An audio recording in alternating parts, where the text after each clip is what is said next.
मेरे साथियों, आप सभी को विनम्रता से जय भीम। महान प्रज्ञावान सम्यक संबुद्ध, प्रज्ञाशील करुणा के महासागर सिद्धार्थ तथागत गौतम बुद्ध, सम्राट अशोक, संत कबीर, पेरियार स्वामी नायकर, महात्मा ज्योतिराव फुले, डॉक्टर बाबा साहेब आम्बेडकर, 21वीं सदी के महानायक मान्यवर कांशीराम जी, इनके विचारों को अपने शब्द सुमन समर्पित करता हूँ।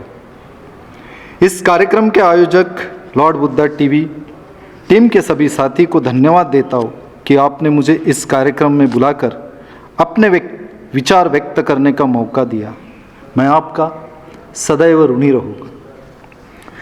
आप सभी को सादर प्रणाम, जय भीम। एक गहन विषय पर अपने विचार आपके समक्ष रखना इतना आसान भी नहीं है, क्योंकि मेरा जन्म ऐसे समाज में हुआ जहां उनके अपने विचार नहीं है। वह समाज आज भी थोपू ही संस्कृति पर जीता है। इस संस्कृति को रोकने के लिए जो इस सदी के महानायक डॉक्टर बाबा साहब आम्बेडकर का जन्म हुआ, मैं गणतंत्र के महानायक इस विषय को तभी न्याय दे सकूंगा जब तक मैं आपको हमारा अतीत नहीं बताता। हमारा अतीत क्या है? हमारा अतीत जो वेद और मनुस्मृति से होकर गुजरता है। जब बाबा साहब इस देश में पढ़ाई करते थे, अमानवता चरम सीमा पर थी। समय बहुत कम है, इसलिए मैं आपसे अनुरोध करूंगा, जब्बर पटेल साहब ने जो फिल्म बनाई डॉक्टर बाबा साहब आम्बेडकर, हर एक ने देखनी चाहिए। इस फिल्म में कुछ मनोरंजन का भाग है, वह छोड़ दो, पर पूरी फिल्म एक वास्तविकता पर आधारित है। इस फिल्म में अभिनेता मामूटी ने जो किरदार निभाया, कोई अभिनेता इस प्रकार का किरदार निभाएगा मुझे नहीं लगता। इस देश में असमानता, मनुस्मृति के संस्कार सिर्फ यहाँ के दलित पिछड़े वर्ग जाति पर ही नहीं थी। यहाँ का ओबीसी समाज जो आज भी वैदिक संस्कृति का गुलाम है, इसलिए यहाँ के अमानवीय संस्कृति के लोग आज भी मनुस्मृति को गलत मानते हैं, मनुस्मृति विचारों पर चलते हैं। इन लोगों ने यहाँ वर्ण व्यवस्था की शुरुआत की। वर्ण व्यवस्था मेरे साथियों 4 स्तंभ पर आधारित है। एक ब्राह्मण, दूसरा क्षत्रिय, वैश्य और शूद्र। और भाई वर्ण व्यवस्था के हिसाब से काम भी बांटे गए। ब्राह्मण का काम क्या है? पूजा पाठ करना। भाई ब्राह्मण के पास किसी भी प्रकार की डिग्री नहीं है, फिर भी उसे पंडित कहा जाता। भाई उन्होंने पूजा पाठ ही क्यों चुना? यह ऐसा धंधा है जहां लागत कुछ भी नहीं। आप वकील हो, इंजीनियर हो, अध्यापक हो, आपका भविष्य बिना डिग्री का पंडित तय करता है। यही तो असली गुलामी है। क्षत्रिय, इनका क्या काम था? ब्राह्मण या मालिक ने बताए काम करना, उनकी रक्षा करना। वैश्य का काम है व्यापार करना। और शूद्र का काम क्या है? ब्राह्मण, क्षत्रिय, वैश्य, इनकी गुलामी करना।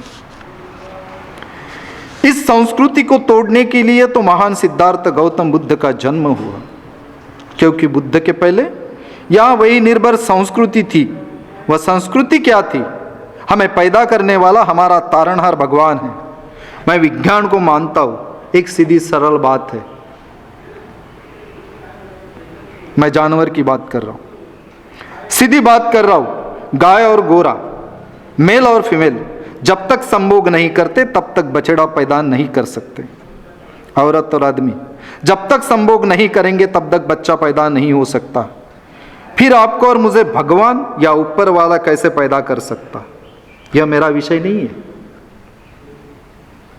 प्रसूति शास्त्री, जिसे अंग्रेजी में गायनोकोलॉजिस्ट कहते हैं, उनको जाकर आप पूछ सकते हैं और अपने प्रश्न का हल भी कर सकते हैं। बुद्ध पहले इंसान थे जिन्होंने सत्य की खोज की और इस दुनिया को सत्य बताया। मैं इसका एक उदाहरण बताता हूं, बहुत जरूरी है।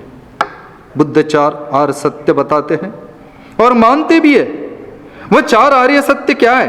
पृथ्वी, जल, अग्नि और वायु। बुद्ध इसे आर्य सत्य ही क्यों कहते? क्योंकि आर्य सत्य कभी भी बदल नहीं सकते। वह आप अभी इसी वक्त जान सकते, चाहे तो आजमा लो।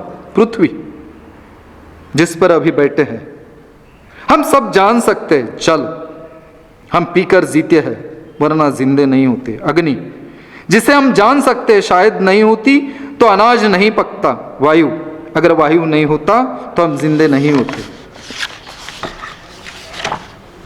पर मनुस्मृति को मानने वाले लोग असत्य को पांचवा सत्य बताते हैं। वो क्या है? आकाश।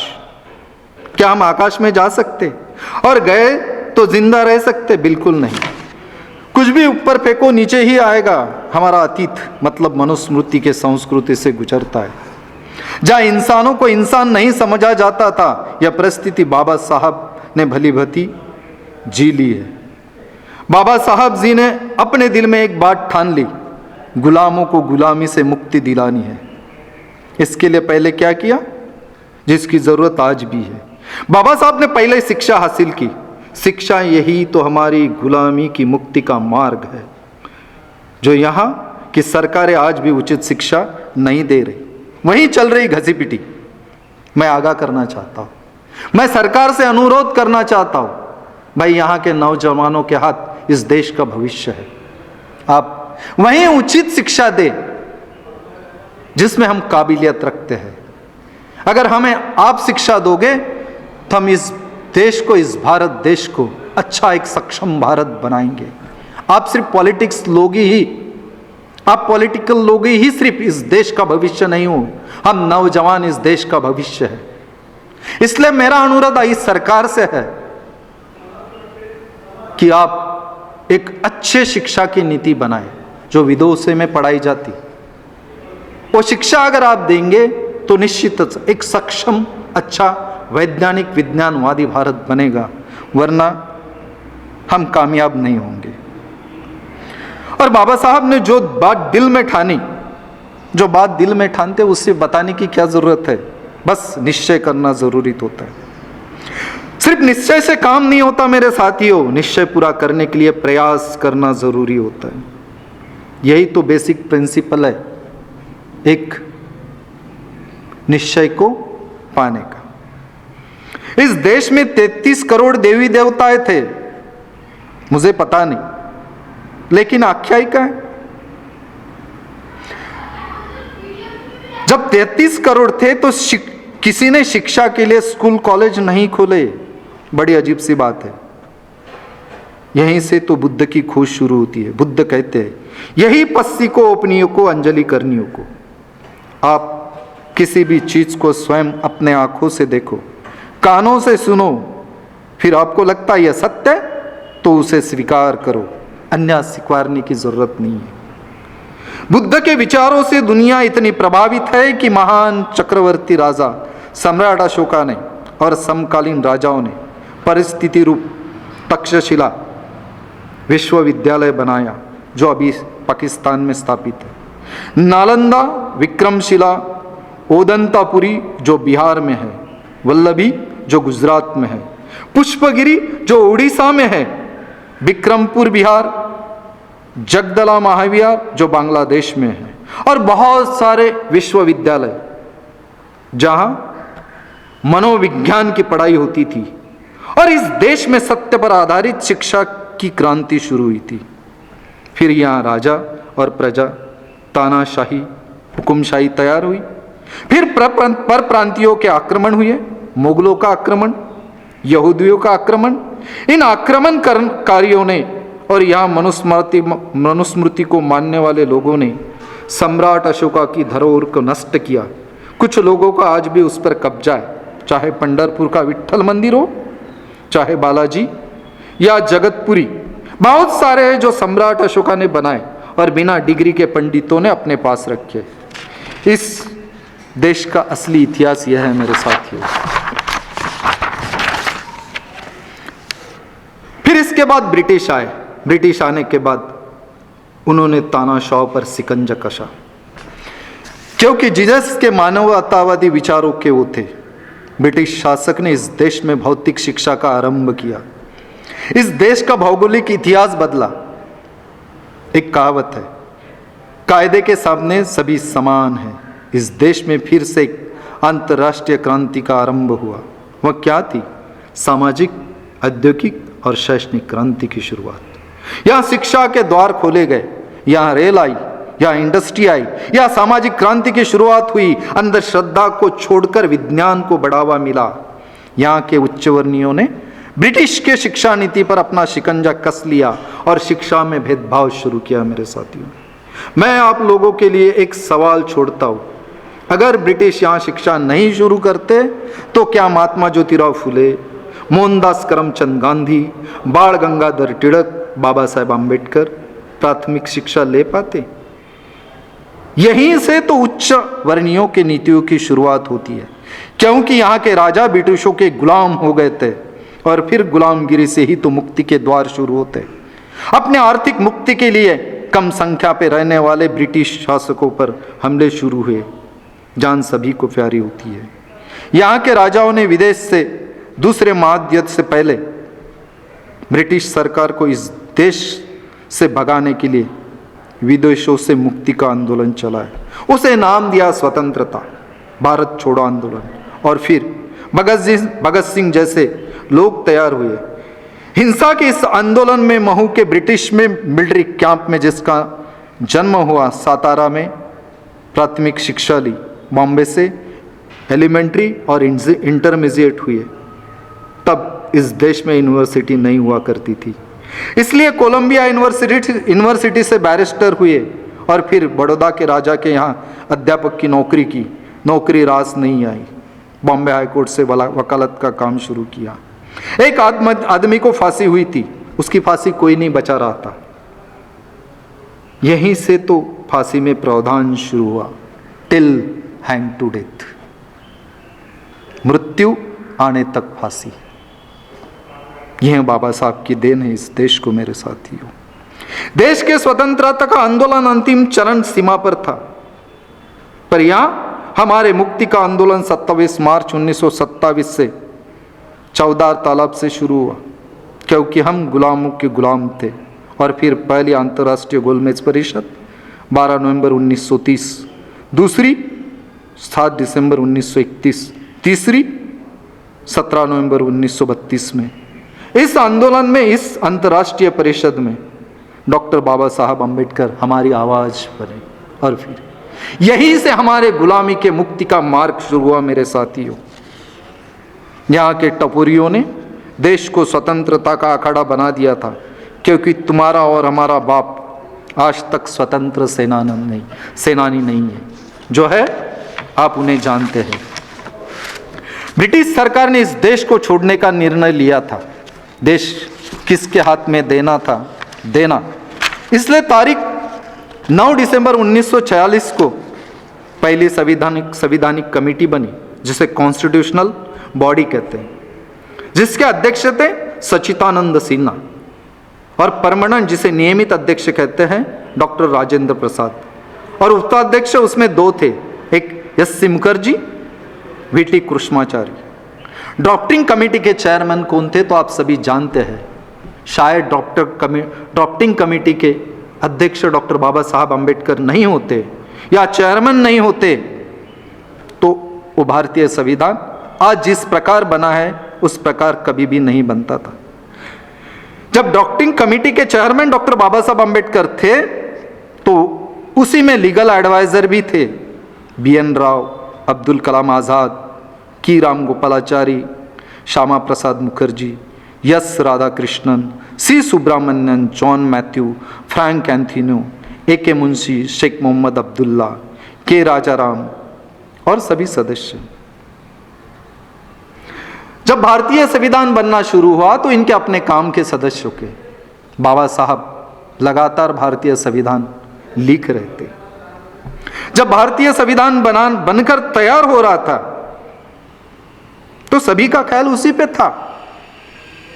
और वो दिन भी आया जब ब्रिटिश को लगा कब इस देश को छोड़ना चाहिए, क्योंकि यहां के राजा जो आर्थिक मुक्ति के आंदोलन चला रहे थे, जो यहां गुलामगिरी चाहते थे, उनको लगता था कि अंग्रेजों ने इस देश में जो सुधार किया है वो बंद हो जाए। फिर इस देश के आखिरी गवर्नर लॉर्ड माउंटबेटन ने 15 अगस्त 1947 को इस देश को ब्रिटिश सरकार ने छोड़ दिया, प्रण लिया अब इस देश को छोड़ना है। तो फर्स्ट टाइम पहले क्या हुआ, तो इंडियन इंडिपेंडेंट एक्ट शुरू हुआ। फिर इंडियन इंडिपेंडेंट एक्ट के तहत इस देश को चलाना शुरू हो गया और इस देश को 15 अगस्त 1947 को यहाँ के मार्शल सर क्लाउड एचिलनेस के नेतृत्व में सेना के हाथ में दे दिया। 9 दिसंबर 1947 में पहली संविधान समिति कमेटी बनी थी, यहीं से भारतीय संविधान बनना शुरू हुआ। जब भारतीय संविधान बनाया जा रहा था तब बाबा साहब के सिवा कोई भी सदस्य दिल से काम नहीं कर रहे थे, क्योंकि उनके अपने निजी काम थे। भारतीय संविधान बनाने का काम 9 दिसंबर 1947 को शुरू हुआ, 46 को शुरू हुआ और वो बन के 26 नवंबर 1949 में पूरा हुआ। भारतीय संविधान बनाने के लिए 3 साल 17 दिन लगे। फिर उस पर 1 साल बहस चली, डिबेट चली और पूरे विश्व के 57 देशों का इतिहास टटोलने के बाद भारत का एक अपना संविधान बना और 26 जनवरी 1950 में लागू हुआ, जिसे अतीत, वर्तमान और हमारा भविष्य निर्भय करता है। यह हमारा भारतीय संविधान है। मैंने बहुत सारी किताबें पढ़ी क्योंकि मैं कानून को जानता हूँ, मैं कानून का जानकार। मैं वकालत करता हूँ अमरावती डिस्ट्रिक्ट कोर्ट में और नागपुर हाई कोर्ट बेंच में। तब मैं देखता हूँ भाई आज तक ऐसा कोई किताब नहीं बना जिसमें अतीत हो। भाई मैं देखता हूँ अतीत की किताबें बहुत है, लेकिन वर्तमान का किताब मैं आज तक मैंने अपने दुनिया में नहीं देखा, मैंने अपने ज़माने में नहीं देखा। और ऐसा भी किताब नहीं देखा जिस पे भविष्य निर्भर होता है। ये एक ऐसी धरावर है हमारे देश की भारतीय संविधान, जिसमें अतीत में लिखा गया 1950 में, अभी वर्तमान में वैसा ही शुरू है और भविष्य में भी रहेगा। यही तो बाबा साहब की देन है। इसलिए तो बाबा साहब को क्या कहते हैं, गणतंत्र के महानायक कहते हैं। भारतीय संविधान क्या है मेरे साथियों, छोटी सी बात को बताकर मैं भारतीय संविधान बताने की कोशिश करूंगा कि जब भारतीय संविधान बनना शुरू हुआ तो बाबा साहब के सामने एक बहुत बड़ी चुनौती थी। उनमें डॉक्टर राजेंद्र प्रसाद भी शामिल थे और बहुत सारे मेंबर्स कमेटी के थे कि इस देश में जो अलग अलग राज्य है, उस राज्य की अपनी भाषा है, उस राज्य की अपनी परंपरा है, उनकी अपनी संस्कृति है।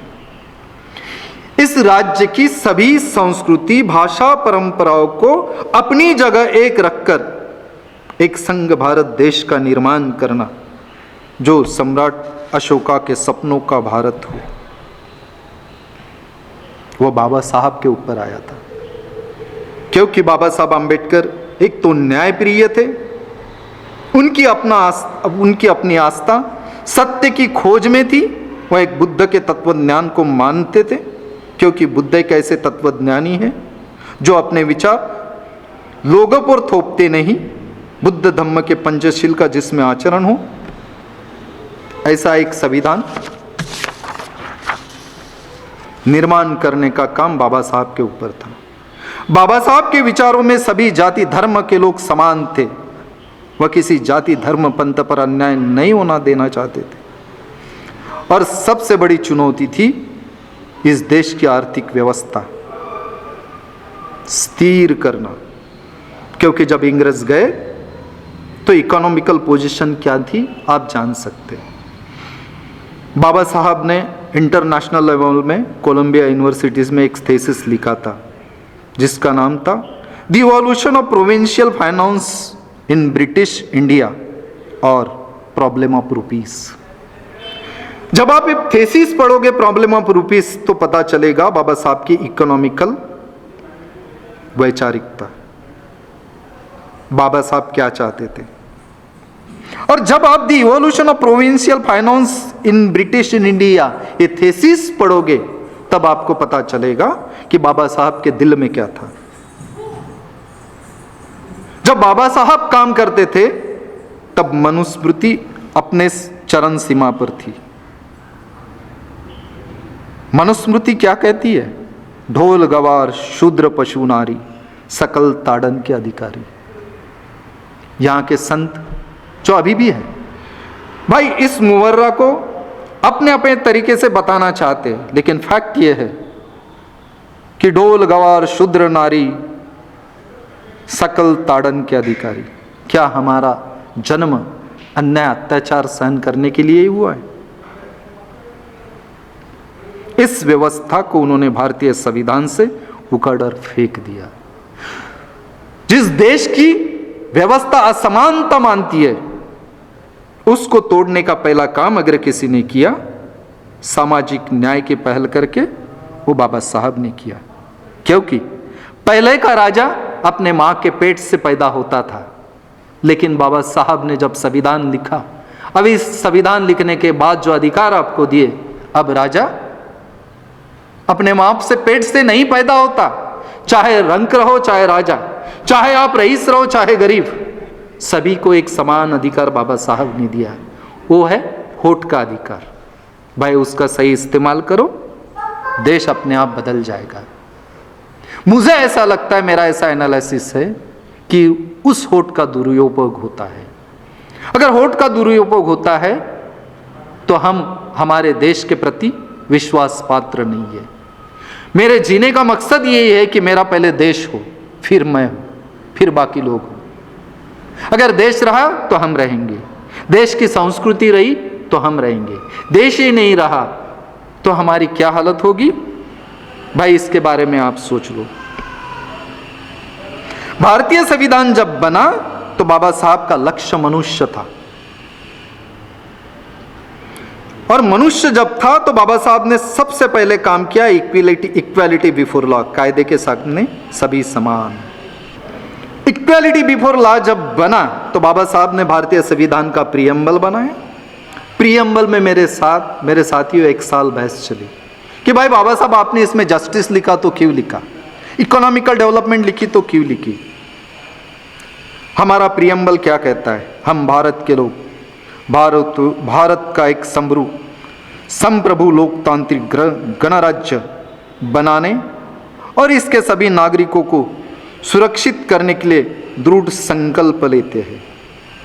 न्याय, सामाजिक, आर्थिक और राजनीतिक विचार, अभिव्यक्ति, विश्वास और पूजा की स्वतंत्रता, स्थिति और अवसर की समानता और उन सभी के बीच बढ़ावा देने के लिए व्यक्ति की गरिमा और राष्ट्र की एकता सुनिश्चितता करने वाला बंधुभाव, यही तो हमारे भारतीय संविधान की खासियत है।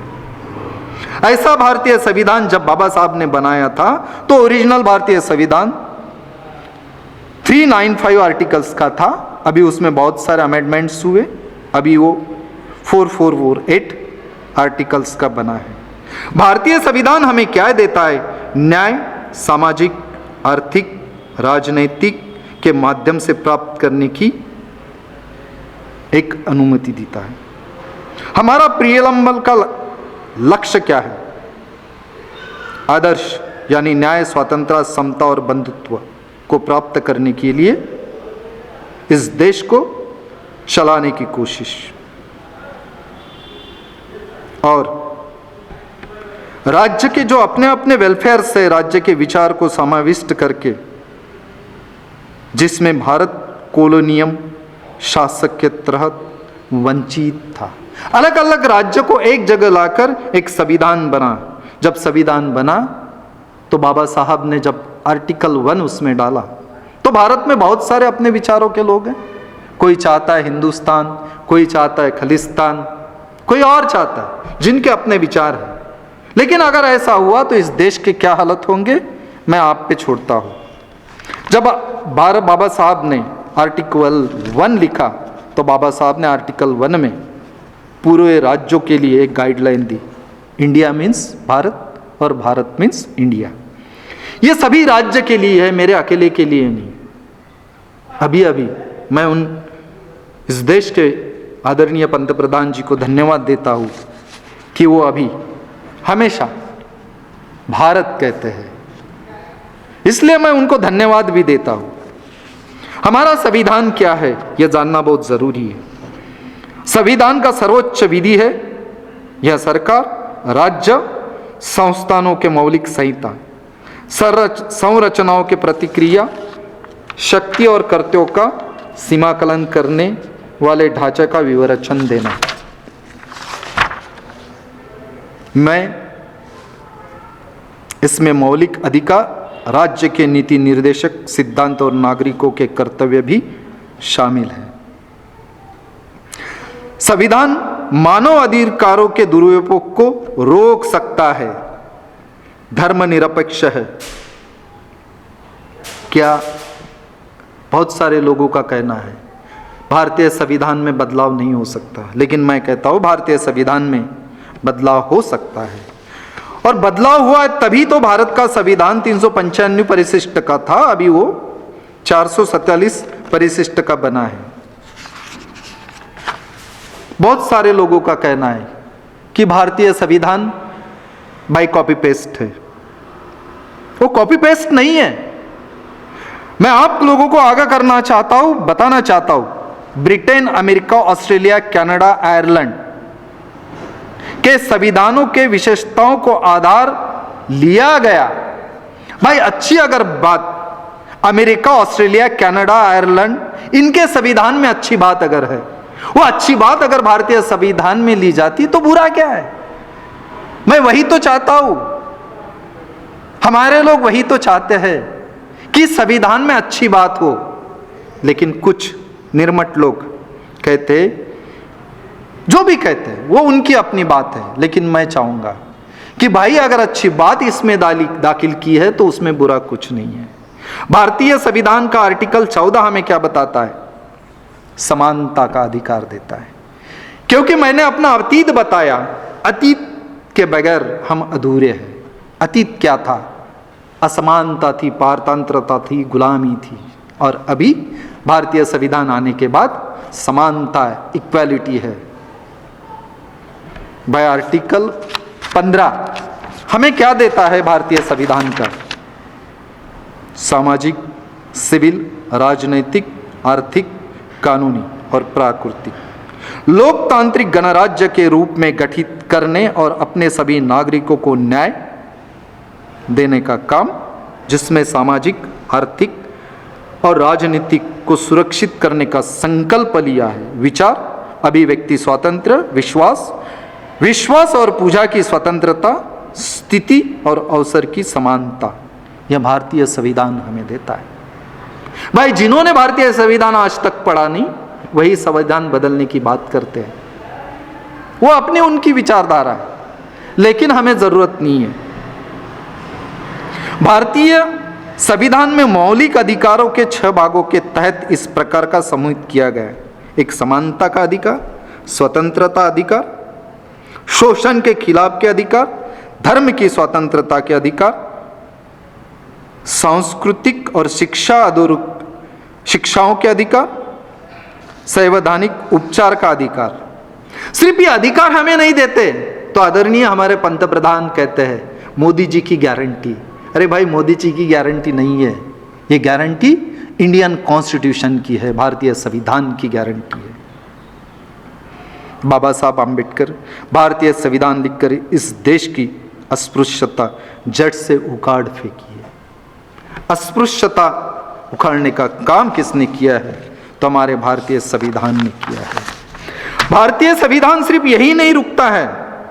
तो आप देखते हैं आईएएस, आईपीएस अधिकारी, कर्मचारी, ये कौन होते हैं?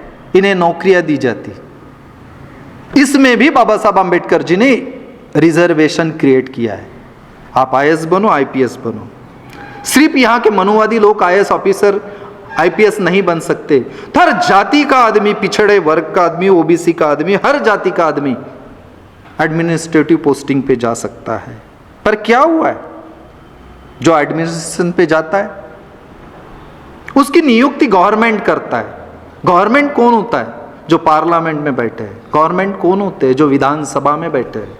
ये गवर्नमेंट होती है जो 5 साल के लिए आती है। और जो भी कलेक्टर होता है चाहे कमिश्नर हो, ये मुफ्त में इस देश के लिए काम नहीं करता। आप जनता के लिए मुफ्त में काम नहीं करता भाई, तनख्वाह लेता है। इनकी तनख्वाह कितनी होती है? 1.5 लाख 2 लाख होती है, और इनके अपने भ्रष्टाचार भी होते हैं। पर इन्होंने क्या किया? साथ हमेशा के लिए, हमेशा भारतीय संविधान के मूल्यों की अवहेलना करने की कोशिश की। ये तानाशाह बने हुए हैं। कलेक्टर के पास अगर जाओ तो ये तानाशाह जैसा काम करता है। तब वो भूलता है कि मैं आईएएस तो बना हूं, लेकिन मैं मुफ्त में काम नहीं करता, मैं इस काम के प्रति हर महीने तनख्वाह लेता हूं। भारतीय संविधान सर्वोच्च किसे बनाता है? सर्वोच्च इस देश के नागरिक को सर्वोच्चता देता है।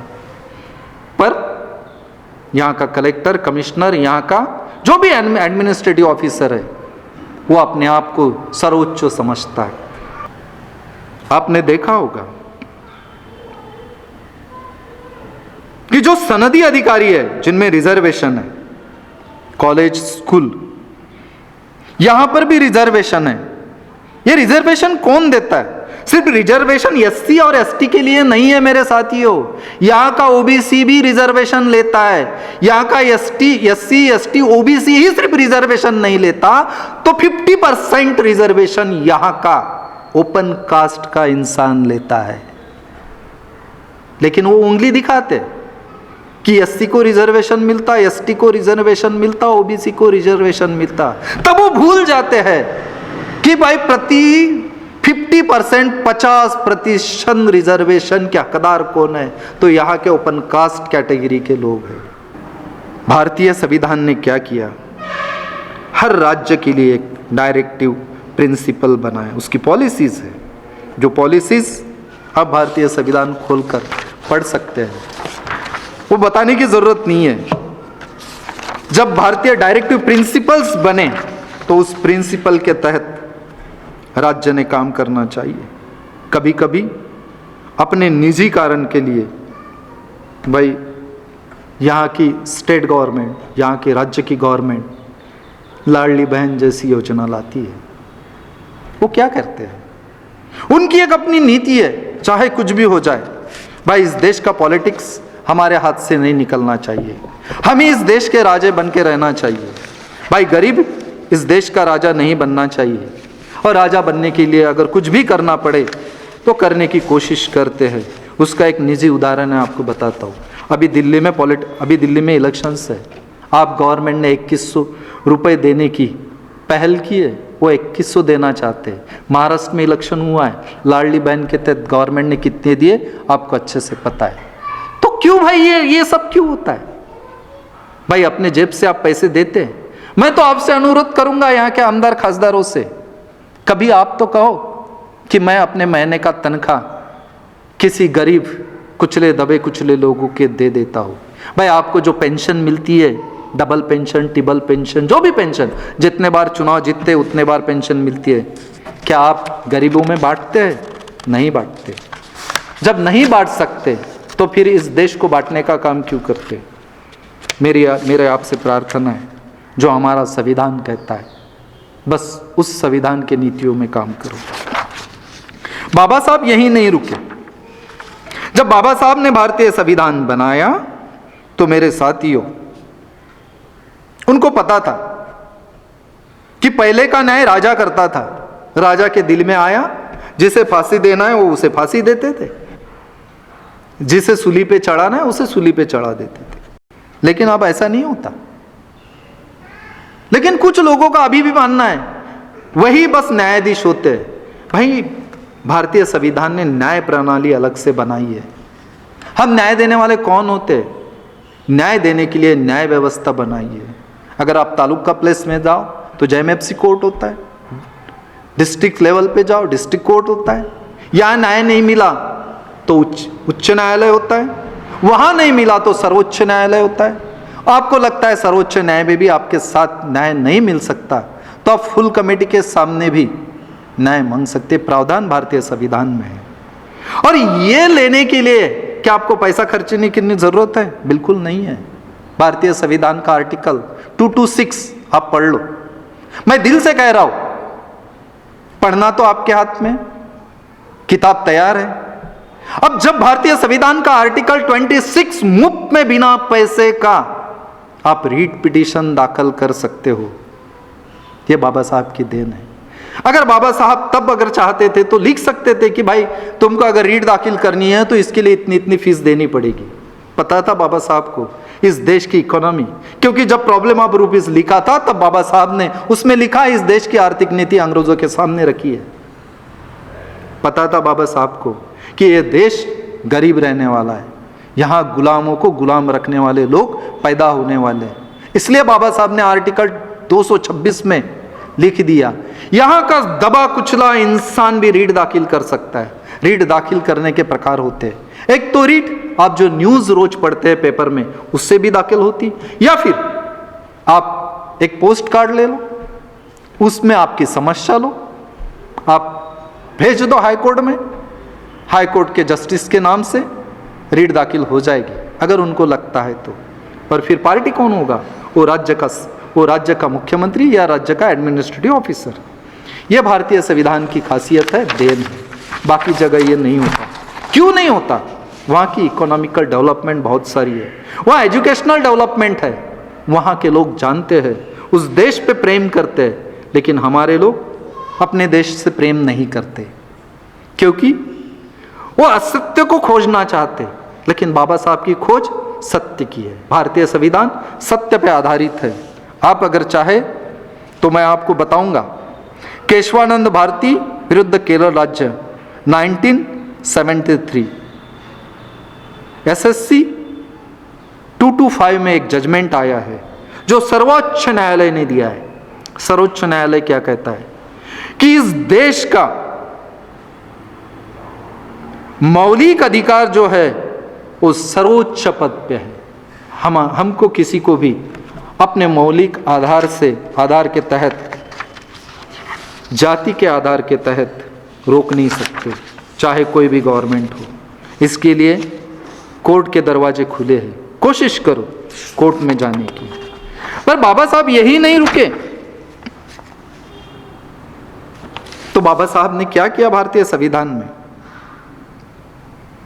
इंसान को आजादी दी। सिर्फ इंसान की आजादी नहीं, पशु पक्षी की आजादी, पेड़ पौधों को आजादी, पानी को आजादी, जंगल को आजादी, खनिज संपत्ति को आजादी, स्त्री पुरुष, मानसिक रोगी, और इन सभी की गारंटी क्या है? तो हमारा भारतीय संविधान है। हर भारतीय के अपने अधिकार कायम रखे और उनको आजादी दी है। और ये आजादी देने की गारंटी कौन करता है? हमारा भारतीय संविधान करता है। भारतीय संविधान का आर्टिकल 15 क्या कहता है? धर्म, मूल वंश, जाति, लिंग या जन्मस्थान के आधार पर आप विभेद का प्रतिवेद करते हैं, आप भेदभाव नहीं कर सकते। मैं हाल ही में बताता हूँ आपको, हमारे अमरावती जिले में धारनी करके एक छोटा सा कस्बा है, वहाँ एक गरीब कस्बे के औरत को भाई टोटला करती, इस विषय को लेकर उसकी धीन निकाली गई। वहाँ के जो पुलिस अधिकारी थे उन्होंने उस पर ध्यान नहीं दिया। एक गरीब आदमी था जिसने उसकी धींड की पूरी रिकॉर्डिंग अपने मोबाइल पे कर ली, उसने वो वायरल की। क्या हुआ? यहाँ के शासन प्रशासन जाग गए, यहाँ का कलेक्टर जाग गया, वो गांव में गया और जिन लोगों ने ये किया उनको जेल में डाला। ये गारंटी हमारा भारतीय संविधान देता है। आर्टिकल 21 अगर पढ़ोगे तो जीने का, जीवन का अधिकार भारतीय संविधान देता है। व्यक्ति का स्वतंत्रता का अधिकार भारतीय संविधान देता है। अगर आपको मैं कहूं तो भाई बाबा साहब ने आर्टिकल 21 में हमारे जो मूलभूत अधिकार है, जिसकी गारंटी ली है, वो क्या है? आप विदेश जा सकते। यह अधिकार किसने दिया? तो भारतीय संविधान ने दिया। हम आश्रय ले सकते। आपने देखा होगा अभी बांग्लादेश की राष्ट्रपति हमारे देश में आई थी, उनको आश्रय किसने दिया था? हमारे देश ने दिया था। एकांत कारावास के विरुद्ध में भी गारंटी देता है हमारा भारतीय संविधान। सामाजिक न्याय और आर्थिक सशक्तिकरण का अधिकार देता है भारतीय संविधान। अगर हथकड़ी लगाने के ठीक खिलाफ भी गारंटी देता है भारतीय संविधान। हिरासत में मौत के खिलाफ अधिकार देता है भारतीय संविधान। आप जानते हो, अभी एक बात हो गई थी, सूर्यवंशी की बात कहूंगा मैं, जो परभनी में हुआ, पुलिस ने उसका अत्याचार किया। बॉम्बे की बात कहूंगा, एक बंदे को शिंदे सरकार ने गोलियों से उड़ा दिया। हाईकोर्ट ने और डिस्ट्रिक्ट कोर्ट ने 302 के तहत मामला चलाने के आदेश दिए हैं। अभी जो सूर्यवंशी की पुलिस हिरासत में मौत हुई, भारतीय संविधान ये करने की अनुमति पुलिस को नहीं देती। विलंबित निष्पात के विरुद्ध अधिकार देता है, डॉक्टरों की सहायता का अधिकार देता है, सार्वजनिक फांसी के विरुद्ध का अधिकार देता है, सांस्कृतिक विरासत की संरक्षण का अधिकार देता है, प्रदूषण मुक्त जल व वायु का अधिकार देता है, प्रत्येक बच्चे का पूर्ण विकास का अधिकार देता है, स्वायत्त एवं चिकित्सा का अधिकार देता है, शिक्षा का अधिकार देता है, विचाराधीन कैदियों की सुरक्षा का अधिकार भी भारतीय संविधान देता है। क्या इस देश का कोई ग्रंथ इस प्रकार का अधिकार देता है? मैं आपसे पूछना चाहता हूं, जिस विचारधारा से आप विचार करते हैं, जिस विचारधारा पे आप विश्वास करते हैं, जो आर्टिकल 21 में बाबा साहब ने 16 अधिकार रिजर्व किए, गारंटी दी, इस देश का रामायण महाभारत, चाहे और भी ग्रंथ है, मनुस्मृति, चाहे और भी ग्रंथ जो भी आप जानते हो, क्या देता है? नहीं देता है। मैं टीका नहीं करना चाहता हूं, मैं फैक्ट बताना चाहता हूं। ये अधिकार कोई नहीं देता, ये बाबा साहब ने हमें दिए। सिर्फ हमें ही नहीं दिए तो पूरे देश को दिए। कोई एक विशिष्ट जाति को नहीं दिए मेरे साथियों, तो पूरे देश के जाति के लोगों को ये अधिकार दिए। जब भारतीय संविधान का आर्टिकल 26 लिखता है, तो आपने देखा होगा, जो अभी हाल ही में खासदार है, जिनका नाम चंद्रशेखर आजाद है, भाई इसको जेल में रखा गया था। एक क्रांतिकारी आदमी है ये, इसको जेल में रखा गया था और यूपी गवर्नमेंट इसे छोड़ना नहीं चाहती थी। तो यह बंदा सुप्रीम कोर्ट में गया और इसने आर्टिकल 226 का उपयोग किया, हिबस कार्पस करके एक पिटीशन दाखिल की और फिर सुप्रीम कोर्ट ने उसे जेल से रिलीज किया। मैं धन्यवाद देता हूं बाबा साहब को कि बाबा साहब आपने एक गरीब आदमी को हिबस कार्पस के तहत बाहर आने का अधिकार दिया और आज वो बंदा पार्लियामेंट में हमारी आवाज बनता है। उसका नाम आप भली भांति जानते हो। मैं किसी का वैयक्तिक पुजारी नहीं हूं, लेकिन जो अच्छा काम करते हैं मैं उनकी तारीफ करनी चाहिए। मैं नहीं कर सकता, लेकिन आपके माध्यम से अगर अच्छा काम होता है तो निश्चित रूप से होना चाहिए। अगर चंद्रशेखर आजाद अच्छा काम करता है तो निश्चित होना चाहिए। भाई मायावती अच्छी काम करती है तो निश्चित रूप से होना चाहिए। अगर रामदास जी आठवले भी अच्छा काम करते हैं तो होना चाहिए। आदरणीय प्रकाश अंबेडकर भी अच्छा काम करते हैं तो होना ही चाहिए। मैं इसी विचार का इंसान हूं। भाई मैं आप लोगों से अनुरोध करूंगा, मूर्ति पूजक मत बनो, व्यक्ति पूजक भी मत बनो। जो अच्छा काम करते हैं उसके साथ चलो, क्योंकि बाबा साहब को पता था कितने भी मंदिर हो, कितने भी मस्जिद हो, कितने भी गुरुद्वारा हो, कितने भी बुद्ध विहार हो, यहां से हमें न्याय मिलने वाला नहीं और यहां से कुछ भी हमें मिलने वाला नहीं। जो भी मिलता है तो कहां से मिलता है? सिर्फ पार्लियामेंट और पार्लियामेंट से मिलता है। कोशिश करो पार्लियामेंट में जाने की। और वो पार्लियामेंट का रास्ता कहां से शुरू होता है? एक तो एडमिनिस्ट्रेटिव पोस्टिंग लेने से। अगर आप कलेक्टर कमिश्नर बनो, नहीं बनते हो तो कम से कम तहसीलदार भी बनते हैं, तो आपको अधिकार, इतना अधिकार मिलता है एडमिनिस्ट्रेटिव का कि आप गरीब लोगों को न्याय दे सकते हैं। अगर आप आईएएस बन के सेक्रेटरियल पोजीशन पे जाते हैं तो ना बदलने वाले मुख्यमंत्री बनते हैं। यह भारतीय संविधान है। क्या ये बुरा है? जब बुराई नहीं है तो उसमें बुराई क्यों करते हो? तो ये चलने के लिए बाबा साहब ने जो प्रावधान बनाए हैं, ये बाबा साहब की देन है। आप भारतीय संविधान के आर्टिकल 226 के तहत रीट दाखिल कर सकते मुफ्त में, और भारतीय संविधान के आर्टिकल 32 जो नियम है संविधान का, आप सुप्रीम कोर्ट में भी रीट दाखिल कर सकते। ये भारतीय संविधान में मेरे साथियों, ये सब पॉलिसी जब बाबा साहब ने भारतीय संविधान में बनाई तो एक सोच समझकर बनाई। उनको पता था हमारा अतीत क्या है, हमारा अतीत अगर वर्तमान में बदलता है तो हमें बचाएगा कौन? भारतीय संविधान।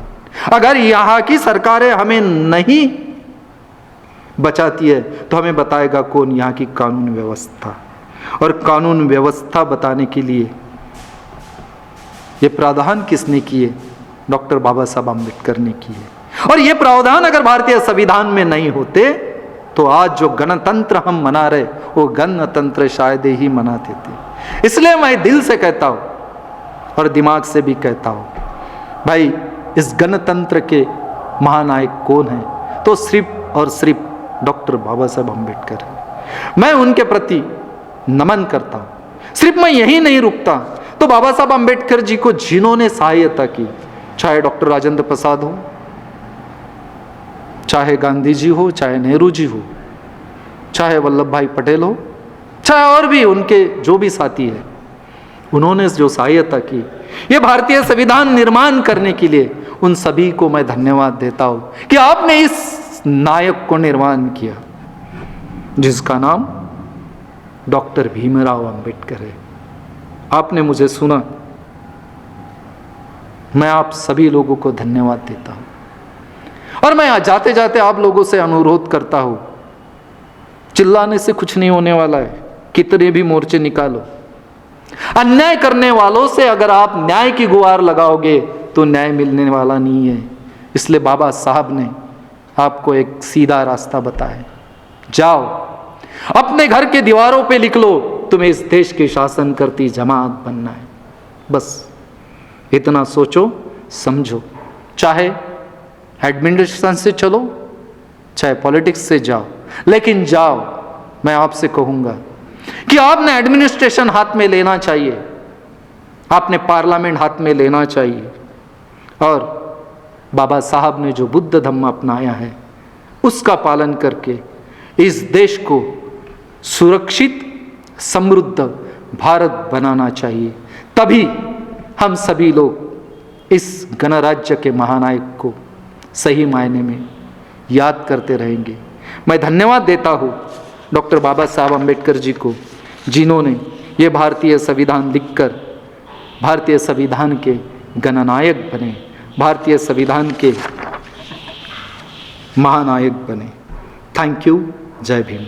अंत में मैं लॉर्ड बुद्धा टीवी के उन सभी भाइयों को धन्यवाद देता हूँ, दिल से शुक्रगुजार हूँ कि आपने मेरे विचार यहाँ रखने की मुझे अनुमति दी।